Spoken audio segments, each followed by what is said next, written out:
I can't not ever say to someone, get into the gym and lift weights. You can live a little bit more. So I'm running like the most miles I've run ever. I try and teach my girls, just don't put labels on food regardless. You can easily have an amazing health. Mum and I's relationship was quite tough. We had a quite tough relationship. I know it's there. This is going to suck, but I know it's there. I still have physical goals, and she passed from breast cancer. So welcome to the Willpower Podcast.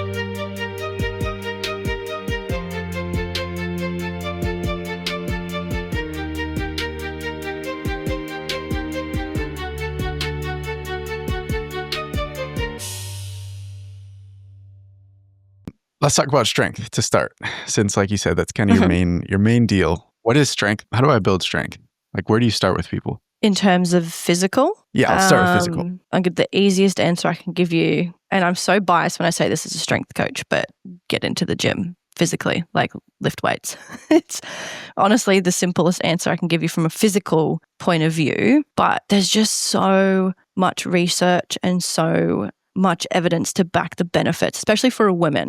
For women, I am predominantly a women's strength coach, and not that there's crazy differences in terms of the approach that you can take from a performance perspective. I always liked it, and I was really lucky early in my days to start from a performance perspective when it came to strength training, instead of say more a bodybuilding perspective and going down the real physique focused path. There's not the most drastic difference in what I would say, but for women, the evidence coming out today that shows for longevity specifically how important strength training is, I can't not ever say to someone, get into the gym and lift weights. And that's just the first and foremost place that I would start when it comes to building physical strength. In other ways of just being more active in terms of doing more things. And I see like movement, like my gratitude for movement comes from a multitude of things. Like I'm a very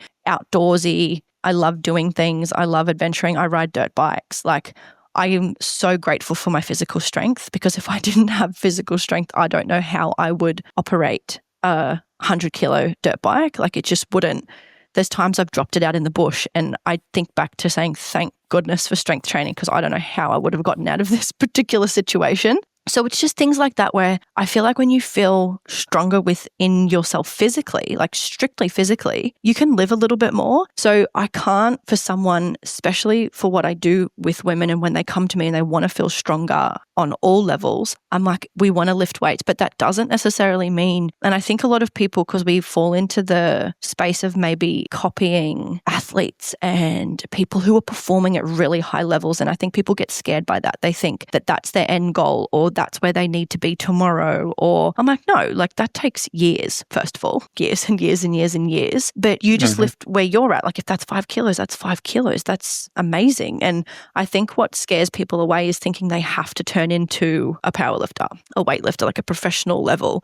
I'm like, no, you don't need to be lifting crazy heavy weights, but you'll a lot of people, I think, fall into when they start to fall in love with it, and it's just a natural build from there. But I just strength training, and I'm like I said, I'm very biased with that. I used to be a Pilates instructor, and Pilates has its place, and I think it's a massive debate at the moment between Pilates and strength training on the benefits. And Pilates absolutely has its place. It can target a lot of stability, a lot of small muscles that you might not actually target in the gym. But when it comes to building strength physically, you've got to lift weights. Yeah, it's kind of just like the caveman answer, just like pick up heavy stuff and do it until you're better at picking up the heavy stuff. Absolutely. And they're absolutely different. Like there's like the two different, there's gym strength and then there's farm strength. And they are like, it's the big, there's the farmers out in the bush that are always like, oh, you gym bros couldn't lift or do half the stuff that we do. And it's just a different form of strength. And obviously not everyone's going to have the capacity to go be a farmer, and a bloke like that does all those things. And I can't say bloke, there's women that absolutely do it.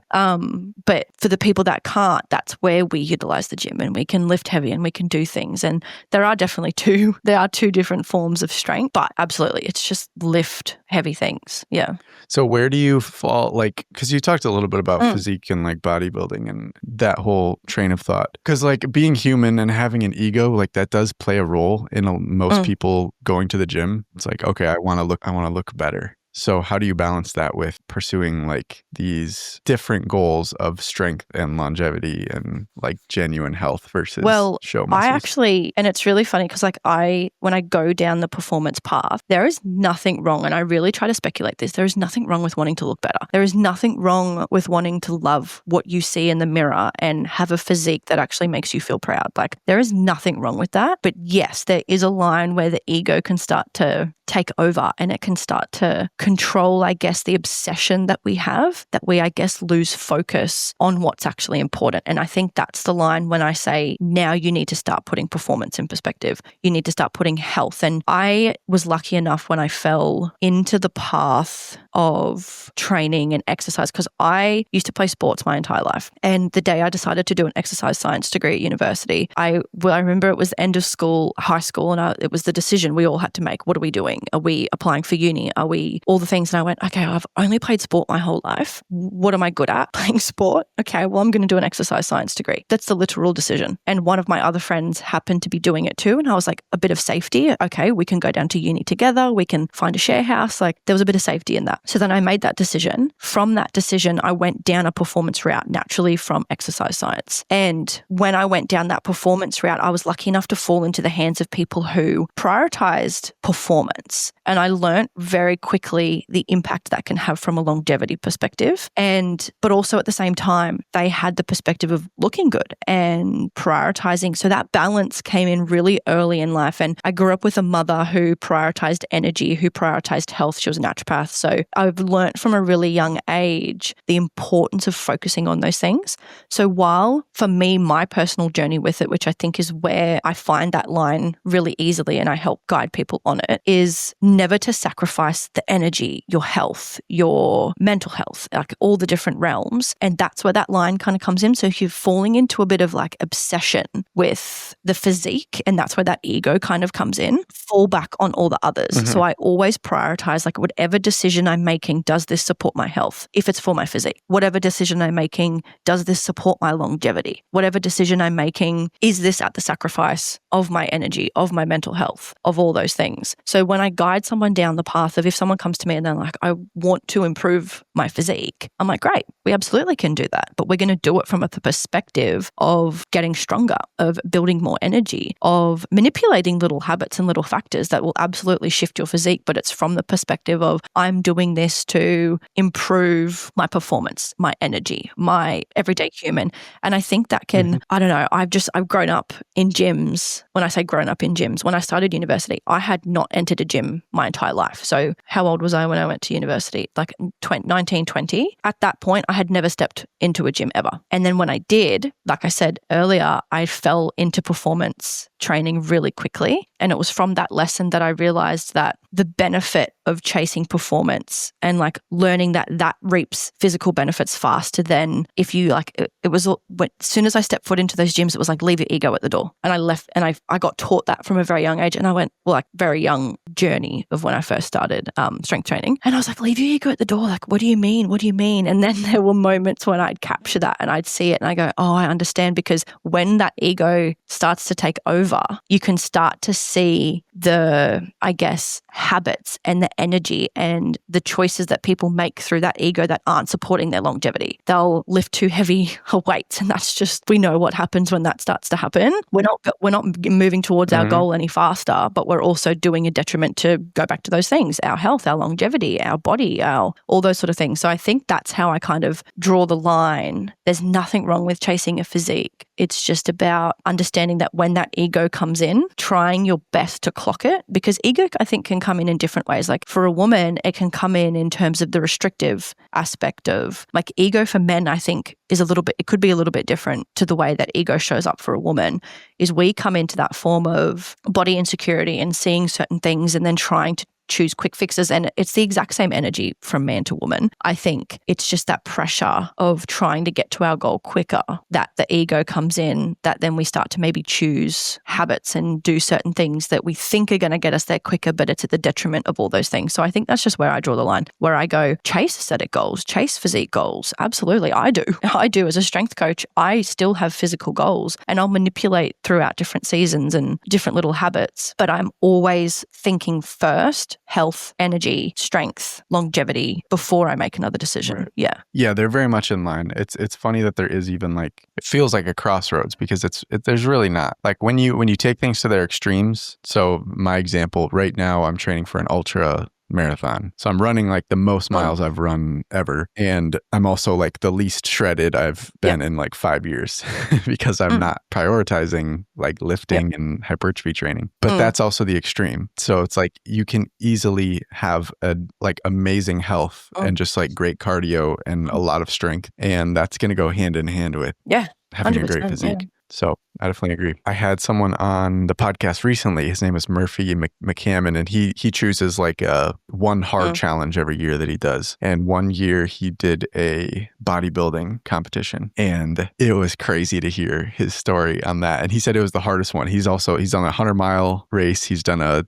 Ironman, and he was like, the bodybuilding was the hardest because for however long his prep was, he was just starving himself, just basically the entire time, just full on super calorically an extreme caloric deficit, posing every day, working out every day, doing cardio. And yeah, he said that was just like horrible having to like, and then also quality of life outside of that was just terrible. He was like, I just wanted to sit on the couch. I don't want to do anything. So that's another one of those trade-offs. Like you said, energy is a big, like a key factor in just how you enjoy your life. If you don't have energy, what's the point of exactly. And I doing think that's anything? Why I else, think working in gyms, like just standard gyms, not performance-based gyms, just your everyday 24/7 gym, seeing that's very high bodybuilding demographic in there. Like a lot of them really are. That's what they're really doing. And I think when you work with coaches specifically as well, and you see the behind the scenes and the habits and the mindset that a lot of bodybuilding, and this is not to put shame on bodybuilding because there are people that do it beautifully and people do it amazingly, but it seems to be a little bit more prevalent in the bodybuilding industry than it does in performance-based training. Seeing the habits of some of the women and the girls behind the scenes, I'm like, why would you want to do that? Like, why are you doing that at the detriment of your health as a woman? So it was really interesting to clock that. And it just seemed to come out a little bit more in that industry because of the severe, people always, they're doing the whole, the comps and doing the whole stage thing, and which is well and good, like go for gold. But I just always questioned it and I went, why would you want to? So for the general population, I think, because that's who I work with, is general population who are wanting to get their energy back, feel stronger, do all those things. I go, we have to look and we have to kind of, because like obviously the bodybuilding industry has become massive. It's massive and it's a big forefront of the fitness industry, being in deficits and doing all those things. And while none of those things are inherently wrong, I think it's been twisted for such a long time on that's how it should be every single day, is going through a cut or going through the prep phase of a competition. And I was like, you shouldn't live in the prep phase of a competition. I was like, what are you talking about? That you think you need to eat like that 24/7? I was like, that's ridiculous. So I think it's just trying to really retrain people's mindsets on what is actually everyday normal. And you can go and do these things in prep and comps and do like your hard things each year, because I absolutely do the same thing. I've done CrossFit comps. I've done things where you do have to like prep for something in a different way, but it's just understanding that if you do it, it's a season. But people, I think a lot of the time take that season and make it their life. And I just get so confused and I'm just like, and I understand it though. Like I really do understand, but I just say that's where I find that line of understanding that I don't want to sacrifice energy. I don't want to sacrifice for the lifestyle, for the long haul, for longevity and for the future. So yeah. Yeah, I know that messes with, I know a lot of people who they'll develop eating disorders from this kind of training. I have a friend who, like, I've heard this from MMA, because in MMA, there's like a very high focus on weight, because the lower weight you can get, like the better you're going to do most, like to an extent. Obviously there's a point where like you're naturally gifted at a certain weight, but yeah, that's a huge focus. And it's got to the point where people like develop eating disorders outside of training. Like when they're not getting ready for a fight, they binge eat, and it's because there's this such a strict limitation on how they live. And it's crazy how that can happen in a performance perspective too, because technically they are performance. They're doing a high performance-based thing. So it can be anywhere based off the mentality or the pressure that we feel to maybe be a particular thing in any different kind of scenario. And even like general pop girls, when it comes to just every day, it's just even teaching them that when we talk about like the 80-20, because obviously that's a massive thing. It's like 80-20, that's your balanced lifestyle. And that's the whole basis of kind of what we run off, like have balance. But sometimes we can be, I've seen this little trend of like 80-20 of being really good throughout the week. But because throughout the week we've been so good, we get to the weekend and we use the weekend as the binge, which is normal. So it's just I think teaching people that if you want to have like your 20% throughout the week as well, think of it as the week, not just the work week, then the weekend. Think of it as the entire week, because I've seen a trend of a lot of girls who restrict through the week. And then when they get to the weekend, they go, I'm not allowed this through the week. This is the only opportunity that I have to eat this. And then it's like, boom. And it's funny how it can actually show up regardless of whether it's a performance-based or a physique-based. It absolutely can show up in different areas, and they have that habit. And I think it's just reteaching people the actual definition of balance and what lifestyle is. And I try and teach people, like, I have certain rules through the work week. Absolutely. That's from a perspective of performance. And that's more alcohol and that's more things like that, where throughout the week, it just doesn't serve me for what I want. And then if I get to the weekend and I'll have a couple, I absolutely do. But then through the week, if I want to have a couple bits of Kit Kat on a Wednesday night, that also fits in to the plan as well. And it's kind of teaching people that if we have those, we put restriction on anything. Like for me, I was doing a video about this the other day and I was just like, there's no labels on food, first and foremost, regardless of whether that particular food is good for you and nutritionally dense, not nutritionally dense, a sometimes food and always food. Like regardless of that, I try and teach my girls, just don't put labels on food regardless of, oh, this is a good food, this is a bad food, regardless if it's something that you should eat all the time or not. Because I think as soon as we go, oh, that's a bad food, I shouldn't have it in my 80%, this is through the week, we start to build that kind of, and it's the same as training as well. You can start to build that restrictive, I have to train today. If I don't train today, then I don't have the freedom-based lifestyle that I'm looking for. And it's funny how restriction and different things can pop up in different seasons. And it's just, I think, pulling it all together in a way that obviously works for you too, works for your season, and teaching people what it looks like season to season. That's a really important fact. But it's interesting how things like that can pop up in, like you said, with who you had on, that it's still a performance thing that he's doing, performance sport, and it can still pop up in that way because of the physical demand. Yeah, it's that like avoiding going into that like fuck it phase where like you break your diet and you eat one of your bad foods. And then you're just like, fuck it. Like I broke the diet. Let me just, now I can eat all the bad foods and I better take advantage of this because I'm not allowed to any other time. Exactly that. It is the fuck it phase of I've done it. What's the point? I'll just utilize the fact that it's done now. Right. Yeah. So let's keep going. Let's get in there. Let's change the topic a little bit. Because before this, we wanted to talk about grief. And so I'm curious if you could just tell us a little bit about like what that's meant to you. So I lost my mum coming up to 3 years ago. And before that, I did not understand grief. Like I felt for other people and I was really sad for other people when they lost a family member or they lost someone close to them. And the closest thing I'd felt to grief was losing my family dog, which there definitely is a form of grief. But I think when there's so much trauma as well attached to the grief in a lot of different ways, it was a whole other experience. And what I felt from that grief was nothing like I'd probably ever expected to feel. But that's the basis of my grief, was just losing mum. And she's a single mum. I don't know my dad. So it was literally just her. And I think watching someone go through what they go through, and I think it's another aspect of why I don't take my strength for granted, because I saw her completely lose all of hers and lose her ability to even walk. And just also seeing how much she tried to hold on to it at the end showed me, why the hell am I complaining about being able to do it in an able body? And it put me into a perspective I had felt like I had this perspective before, but it hit me in a completely different way. And the other things of like not taking a day for granted, we can say that till the cows come home. I don't take a day for granted and live in the present. And I realized I wasn't doing any of those things. I thought I was doing those things. So it was a little bit of a reality check for me in a lot of different ways. And there's so many things I could probably talk about when it comes to this. I think it just kickstarted a whole self-development journey for me because the grief hit me so hard. Okay. Was there any kind of change in your relationship with them? It's interesting to think about. I don't know whether there was a change. I fear that if we didn't try and hold on to it a lot more, we would actually have become more distant. We didn't, I hear so many stories of people becoming closer in times like this, and that wasn't the reality for me. I felt us drifting more so than ever. But we also, to a degree, were like that before as well. Not from there was never any like beef or arguments, or we didn't dislike each other from any perspective.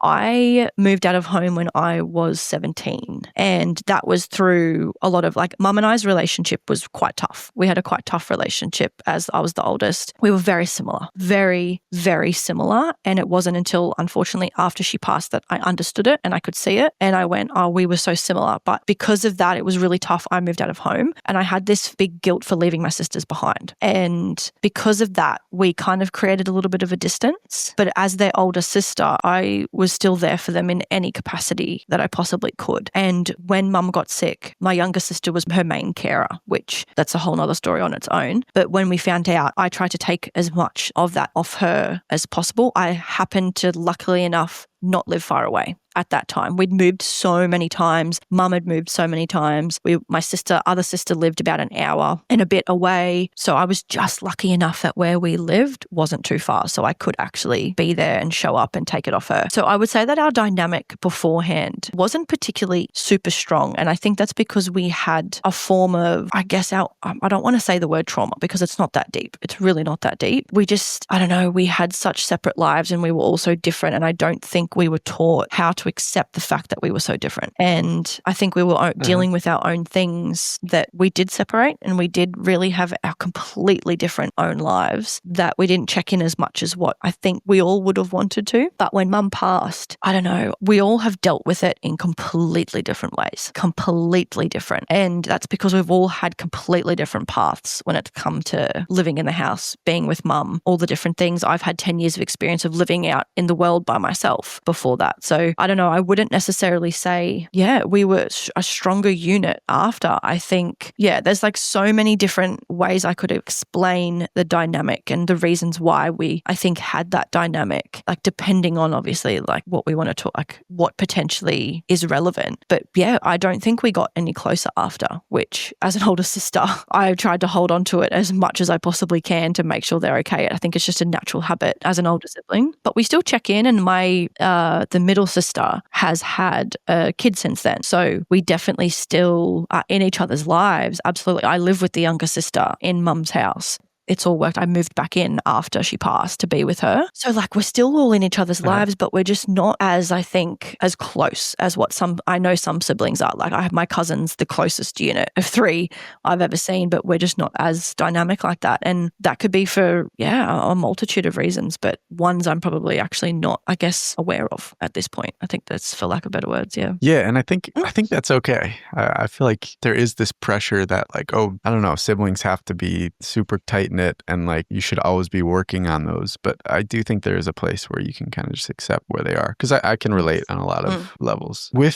Speaking on resilience, did you ever have times during this grieving process, which may be still happening, but times where you didn't like feel like you could bounce back? Like there was no like, I'm going to come back stronger. It's so funny because my first reaction is every single day. Like I think I go through that feeling every single day, regardless of if I have actually become so much stronger. And my personal development journey the growth that I've had in the last couple of years has been more than I've had in a 10-year period. But I would honestly say I battle with that feeling every single day of that, sitting with that and learning to live with it. I will at least go through at least like a 5-minute period of going, will I actually come out with this? Like, will I actually come out the other end? And I think it's actually realizing that there's no other end. And I think it's just learning to live with something that you can't change. I used to be someone that would always try to control everything. So I think that was one of the biggest shifts and most uncomfortable thing I had to face, was understanding that during something I couldn't control and I felt so out of control, I had to start learning that there just simply are some things that you can't do anything about. And learning to sit with that, I think, has built my resilience towards things in a way I probably wouldn't have expected it to, purely from that perspective of I can't control this. So do focus on the things that you absolutely can control, and you get through a lot more. I've gotten through a lot more things in the past couple of years that have happened that I didn't expect myself to get through, purely from that perspective of understanding I can't control this, let it go. because I used to be super obsessive with that. I used to be super control.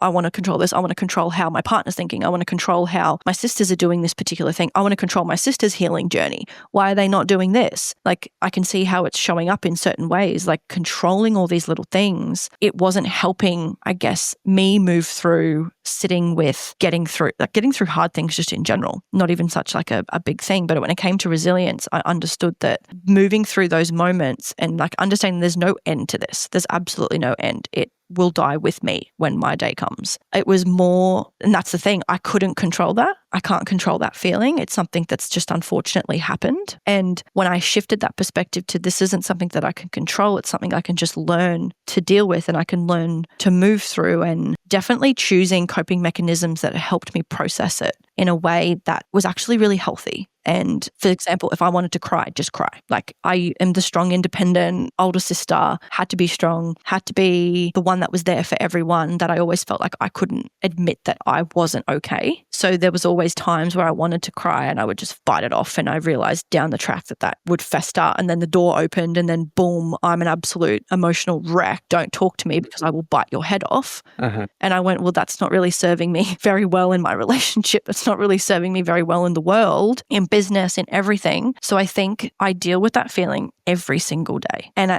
for me, there was a time though that I think it obviously is stronger than ever. And to be honest, that was actually when she was sick. It wasn't even after. I think I had come to terms with it. For me, it was a big relief for her, seeing her in so much pain. So I think I actually had more of that feeling when she was sick, because I was praying and hoping that it would just turn around. But I also knew deep down that it wasn't going to. And she passed from breast cancer. So to actually understand like everything that was happening. So when she was in stage 4, I could just see that there was no turning back. But I also felt like an absolute ass for thinking that in my head, because I wanted to hold the hope and I wanted to be the energy that absolutely could turn things around. And oh my God, all of a sudden she's on the incline. But I think I had more of that feeling of I'm not going to get through this then than I did after she passed. After she passed, it was a different feeling. It was a bit of a relief for her because she had a lot of pain in this world as well. So I went in it to a degree, and I've done a lot of processing on all of this, and it's to a degree I was kind of like, you are free now. Like you're at peace. You are able to, there was still the pain of obviously losing her and how unfair it was that she doesn't get a chance to heal all of that and live the life that she could with her kids. So I don't know.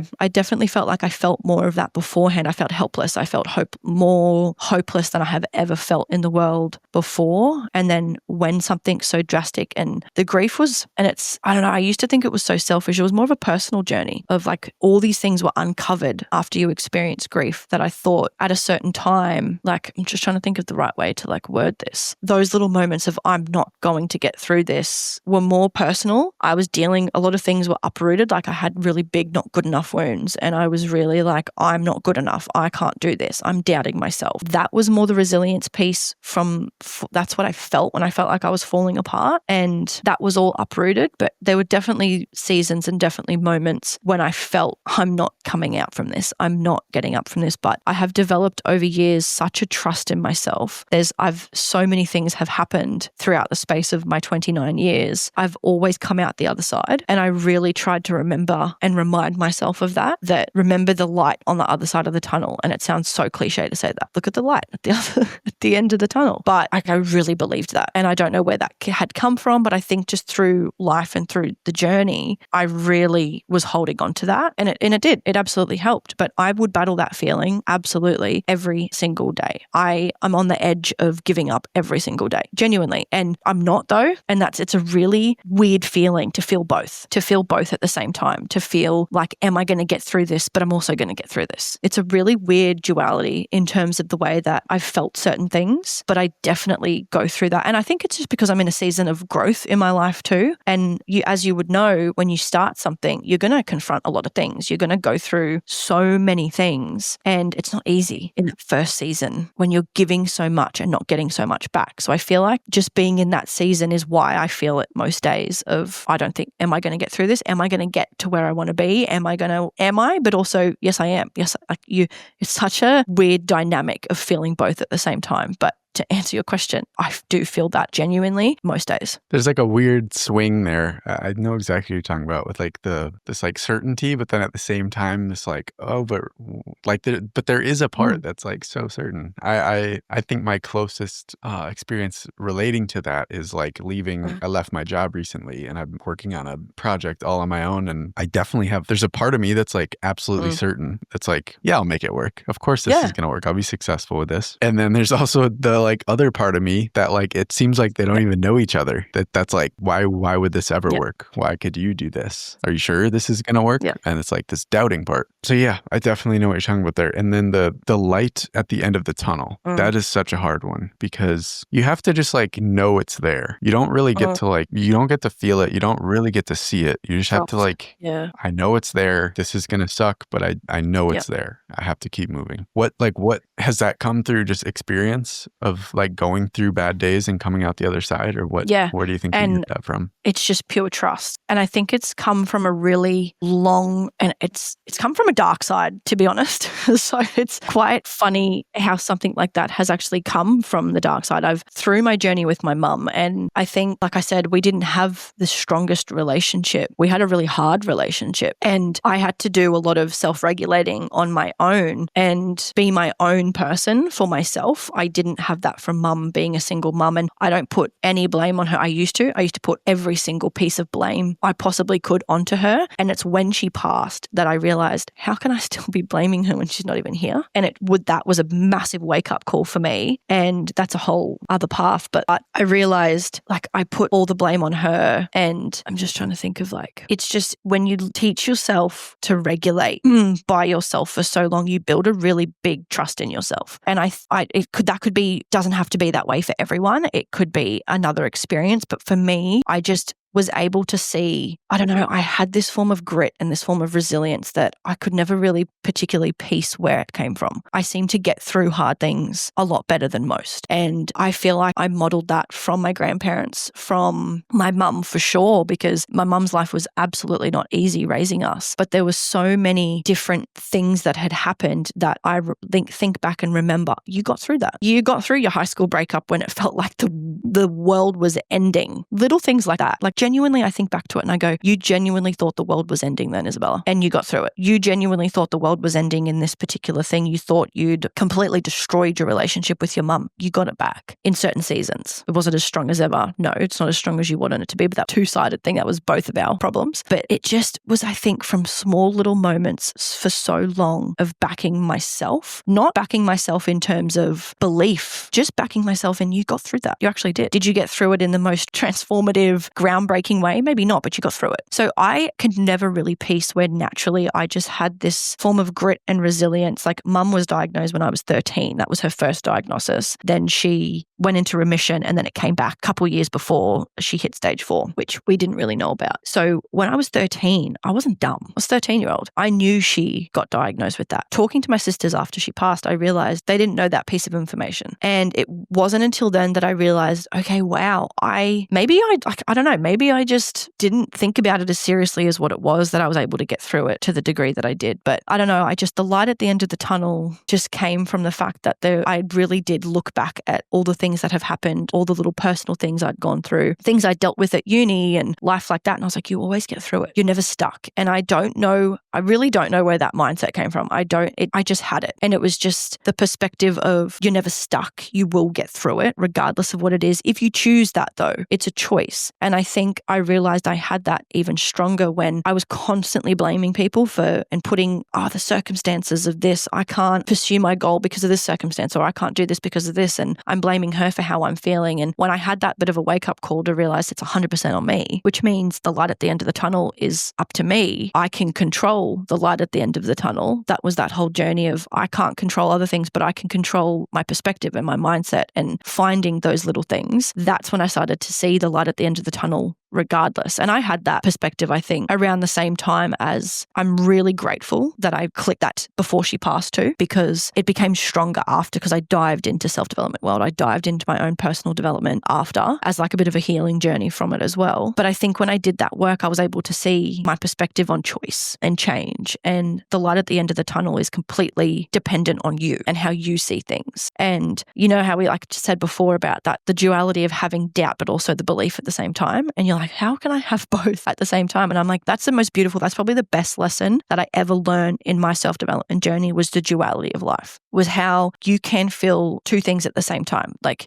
two truths can absolutely exist at the same time. Whereas I used to always make it wrong. I always used to be like, you could either be strong or you could either be vulnerable. You can't be both at the same time. You could either be a really scheduled, disciplined human, or you're a spontaneous, easygoing human being. I was like, I never thought that you could be both, the same as you can be going through hard things, but also see the light at the end of the tunnel at the exact same time. And I think when I understood duality, I understood both can coexist. And I think it made it easier for me to then have that view and see that perspective, then get through other things. Like I've gone through things since mum has passed, and some drastic, some not as serious at all, everyday things that you forget about the next day. But in the moment, it feels like the end of the world and everything's gone to shit. Like I don't know what to do with my life now. Tomorrow's never going to come. Like, you know how it feels so dramatic in the moment. But I went, no, it's not. Tomorrow is a new day. And I think that also came from visualizing, not taking a day for granted. I used to get so, think of the future, oh my God. And I'd stress from that. I have overwhelm and stress and frustration. And I'm not going to say that didn't ease. I think that became stronger when I experienced grief, from the perspective of don't take a day for granted. Oh my God, the overwhelm and the frustration and the panic of, oh, I need to be taking every day for I need to take today by the ass and just run with it. And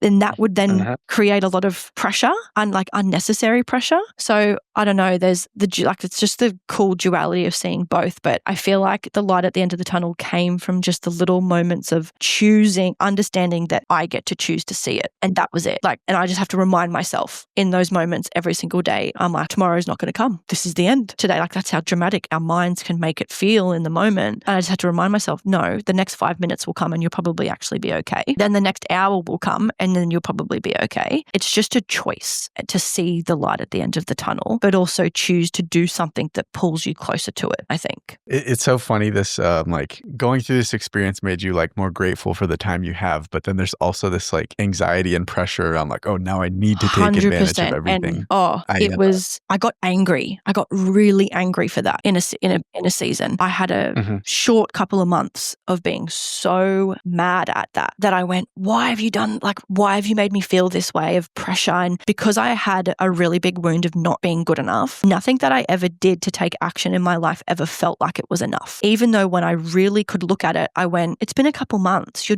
taking the steps that you need to do. That's great. But I had that pressure and I got so mad going, why has this made me feel more overwhelmed, more frustrated? Nothing. I already have a not good enough wound. I don't need that feeling of having pressure on me to make it happen quick when it's not going to happen quick. So it was I need all my lifelong goals in the next couple of months. Otherwise, I've wasted my life. And it was such a weird feeling. And working through that anger, it came from just every single day, how do you show up for yourself? And I went back to that every single day thing, taking it day by day, not think of same as if you feel like crap, tomorrow's going to come, tomorrow's a new day, it's a new perspective, a new chance for you to see things differently, to approach things differently. It's another shot to start again. Same as the pressure and the frustration. I went, take it day by day. What are you doing today? Cool. You've drunk your water. You've eaten really well. The balance piece, it's coming back to that balance piece of, have you been present in moments throughout your day, or did you just go throughout your entire day hustling and not thinking about a single thing? And it's trying to find that balance, but understanding it's seasonal, and it's seasonal through different seasons. But it absolutely did. The feeling of don't take a day for granted wasn't always a positive feeling for me. It came from,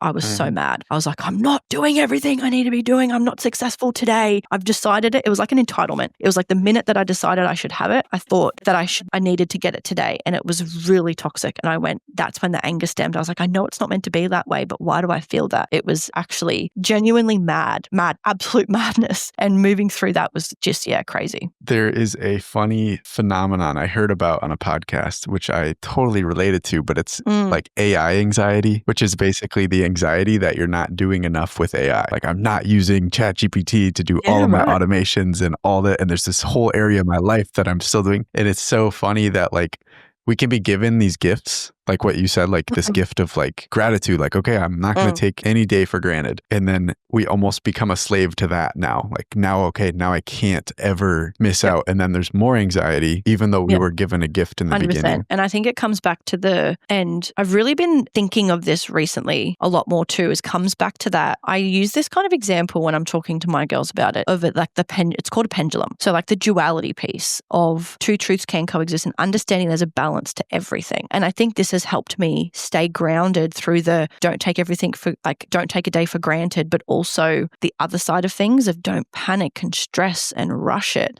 You have time. It's that duality of you have time, but also don't take a single day for granted. Take your goal, like action your goals. Like don't waste another second. Like what are you actually doing? Then there's two sides of it, and it's understanding there's a balance to it. There's a middle point. And some seasons you might swing a little bit more to the other side. And then some seasons, like not all the way though. It was like not all the way. You're never going to swing all the way to one side. It's understanding that there's always a balance to it. There's always a middle point. And I think that started to help me of, okay, don't take a day for granted, but also you've got time. Like you tick some things off today. You absolutely have. Good on you. Good job. And it's that duality of both that was really, really important. Yeah. For some reason, this is reminding me. Have you seen the F1 movie? It's like relatively new. I know which one you talk about. It's got Brad Pitt. Yeah. I haven't gotten into F1, but my brother is into F1. And so I saw it with him when I was I was visiting family over there. Yeah. I'm just going to plug my laptop in because I think it's going to die.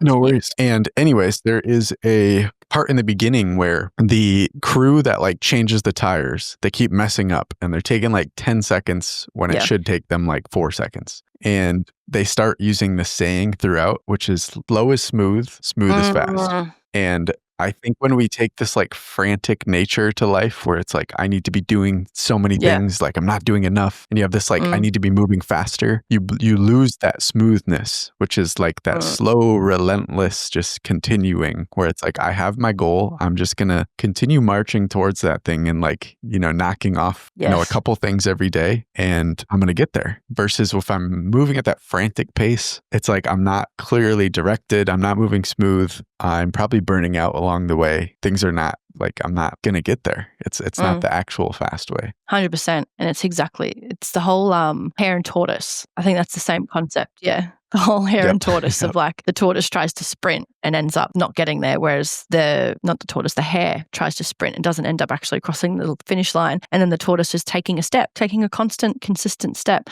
And it's that, and I feel like that was the biggest lesson I had to learn through that season of resilience, grit, building that capacity to actually keep going was another thing, was really learning and understanding that just, getting through that period of resilience really came for me, seeing that duality of understanding that there's going to be days where you might not take as many steps, but you've taken a step and there's no rush. So it was just that really frustrating feeling some days, but just understanding you've taken a step, there's no rush. And then just really trying to reframe that perspective in your mind. Yeah. Just continuing to move forward. Yeah. What does your dream life look like? I am a country girl at heart. I grew up on a farm. So that is where we are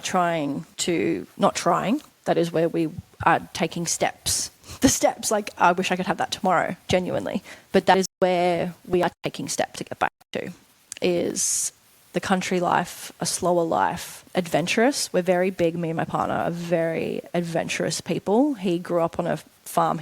From number one, he's lived on it for his entire life. He only moved off it when we met. I've just grown up on one and then we moved around a lot after that. The farm I grew up on still exists. It's my grandparents' farm. We just moved off it. But it's living in the country, really adventurous. I'm still, like when it comes to business, I have a few different business ventures that I am taking action to, but I really want to build something that I can do from home because I absolutely want to be the stay-at-home mum.